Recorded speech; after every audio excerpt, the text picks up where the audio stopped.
Hi again then guys, so we've got another special projects tune for you today, and it's another replica today. It's a replica of the Lotus Evora Type 124, which is an endurance racing version really of the Evora, designed for races like the N24 and the like. So first of all, I'll show you guys what we've done to get the visual look of the car, and then we'll go over to the track for the more mechanical side of things. So first of all, for our body modifications, we've gone for the Type A body kit, which adds this carbon fibre detailing pack, an enlarged front chin splitter as well.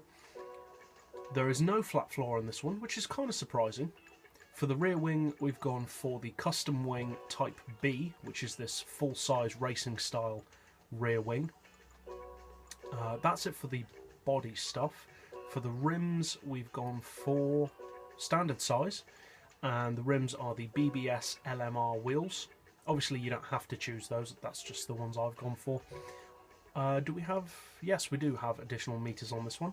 We've gone for rev gauge, speedo and fuel gauge, and as you can see I've gone for white on those to match the existing ones. As far as the colour,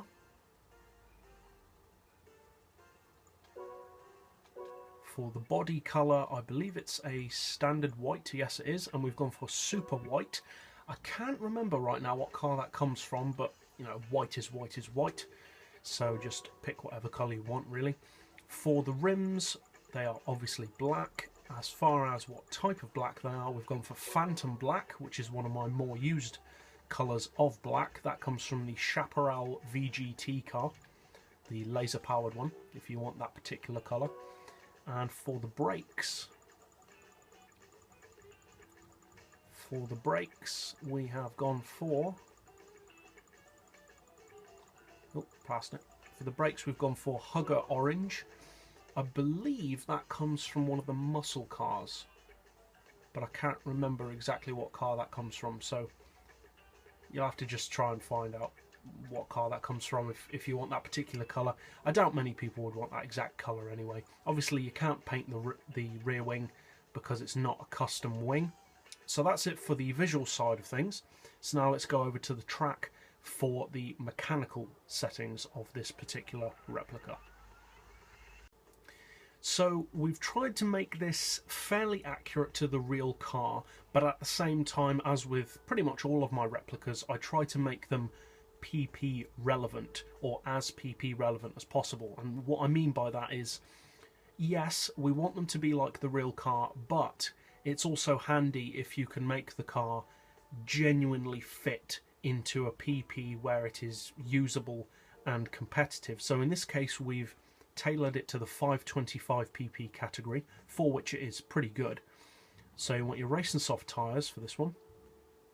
For suspension, we've got a slight difference in ride height, just to increase the angle of turn that you can get on this car, increase the sharpness of the steering, and improve the overall look. We've got the front as low as possible, and the rear 15mm higher. For the springs, we've increased those to 650 on the front, 1125 on the back. Dampers to 5, anti-roll as high as it can go to make the handling nice and stiff like a real racing car. Camber we've got very high on this one because it is a little bit of a temperamental handling car due to mainly its weight balancing, with the most of the car's weight being at the back. So the camber we've got on 4.5 on the front, as you can see, and 4 on the back. Neutral toe as always. For the gearbox, obviously it's not a top end tune, so we've just gone for a simple setup of 193 on the auto setting. I don't believe I've adjusted any of the individual gears on this one. Feel free to do so if you have, you know, a particular setup for gearing in mind. You don't have to stick to this. Final drive is 3.7, as you can see. For the diff, we've got the low initial torque to reduce wheel spin off the line, high acceleration and low braking. As far as the power, you want your sports computer, race exhaust, manifold and the cat, along with upgraded intake tuning. So everything apart from the engine tune itself, basically. For the body, we've increased the rear downforce to 20. You can't adjust the front, unfortunately. We've gone for the full weight loss package, and then to make up for some of this car's uneven weight balance, we've added a ballast of 47 kilos, as you can see, and we've put that all the way to the front of the car just to improve its weight balancing a bit. There is still significantly more weight at the back of the car, but to get it more equal would make the car end up being quite heavy, and we didn't want that. So that's it for the mechanical setup of the car. So now let's finally take it out on the track and see how it performs. Now overall this Evora has very specific handling. It's got quite a unique handling signature, mainly due to, as we said, its relatively unique weight distribution of having most of its weight at the back. Now, I would have liked to have improved that really to get it closer to 50-50 or even more weight over the front, to be honest.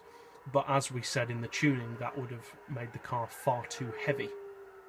But as it is, it does handle very well for a vehicle that does have most of its weight at the back.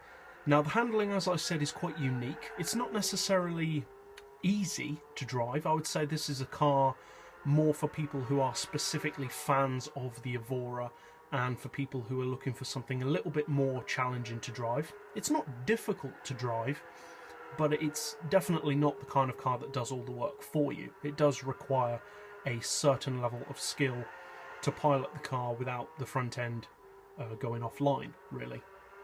But overall, it does handle, I would say, very well. The brakes do a good job, the performance is very good, and overall, I'm pretty proud of the tune, really. It looks the part, goes the part, and if you've clicked on the video, you probably already have some intent of doing it anyway, so I don't really need to sell you this tune. So that's it for this replica. I hope you find it enjoyable to drive, and as always, thanks for watching.